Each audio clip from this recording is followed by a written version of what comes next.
Hey guys, BriarRabbit here. Today I'd like to talk about game reviews, and I'd really like to discuss whether they are really relevant in this day and age. So the reason I'm thinking about this is mainly due to Polygon. Polygon is a website, they do game reviews, and they changed their score on Battlefield 4. They changed it from a 7.5 that they gave it when the game was initially released to a 4.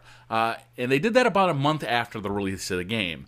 And while I kind of see their reasons for changing the score of the game, you know, the game is clearly, the multiplayer aspect of the game is very broken. People are losing save files in the single player. I mean, there's just a ton of really severe issues with this game. And I'm not saying that the game's not fun, I'm just saying that there are issues with this game that make it nigh unplayable for a lot of people. So I understand why they changed the review. But what I'm really thinking about here is, why are you even reviewing a game that you can't really play to its fullest when you're reviewing it? So a lot of games come out now and they have all these features. Think about Call of Duty Ghosts, right? Because everybody's pretty familiar with this. There are basically 3 games in the package with Call of Duty Ghosts. You've got, you know, your regular single player game, you've got the multiplayer, and you've got the extinction mode, or in the Treyarch games, you've got the zombies mode. Now these are 3 almost complete games. A lot of people buy these games just for the multiplayer. A lot of people buy them just for the zombies mode in the case of the Treyarch games.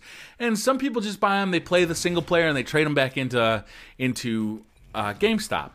And so what my question is what are you reviewing here? Who does this review actually service? So let's say that somebody gives a 7.5 to Call of Duty Ghosts. Who exactly are you giving that score for? Like, who is the intended target of that score?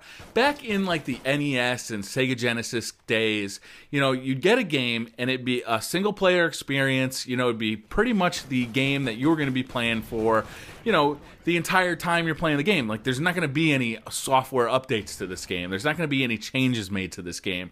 There's not going to be any multiplayer to speak of, except for sitting next to the person you're playing multiplayer with. So a game review, they could actually review the final product of a game. But now that's not really the case. The game comes out on day 1. There's almost immediately a day 1 patch in the case of probably 90% of games at this point. And then over the course of the lifespan, especially with multiplayer games, the games are constantly getting patched. They're constantly getting changed. Battlefield 4, Call of Duty Ghosts, these are perfect examples. These games are constantly changing, constantly evolving. So that score that you gave it when the game came out of a 7.5, you know, that's a game that doesn't even exist anymore. You can't even play it if you wanted to.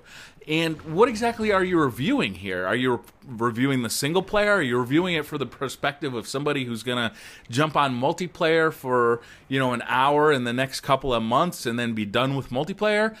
For me, I play Call of Duty Ghosts for any Call of Duty game for basically the entire year. I really like getting really good at the multiplayer. I like figuring out all the levels, all the intricacies of the weapons and attachments and perks.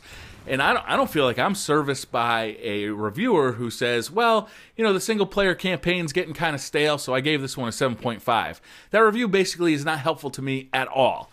And then they talk about the multiplayer. There's some new modes, some old modes are missing.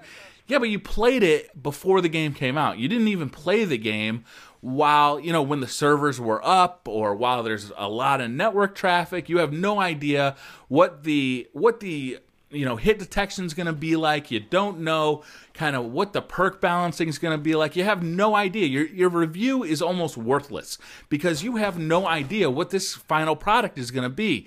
You don't know what it's going to be a week from now after launch. You don't know how it's going to be a month from now. And you certainly don't know what it's going to be like 6 months from now.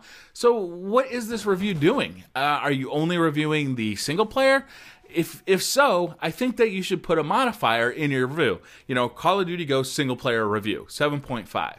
If you're reviewing the multiplayer, you know, that's a hard thing to do, especially if you're doing it before the game comes out. You're not playing the final product in any way, shape, or form. I think that's exactly what happened to Polygon here with their review of Battlefield 4. And, you know, I think that they have egg on their face. I do think that I think they stepped up, right? As they knew they had egg on their face, but they said, you know what? we're better served being honest about this and putting our actual review out there now that we know everything post-launch.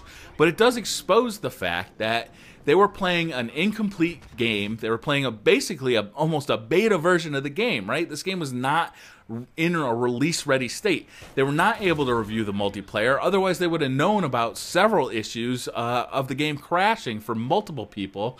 And if they saw the save games being lost in the single player, they must have said, well, you know, it's not quite done yet, so we'll let this one pass.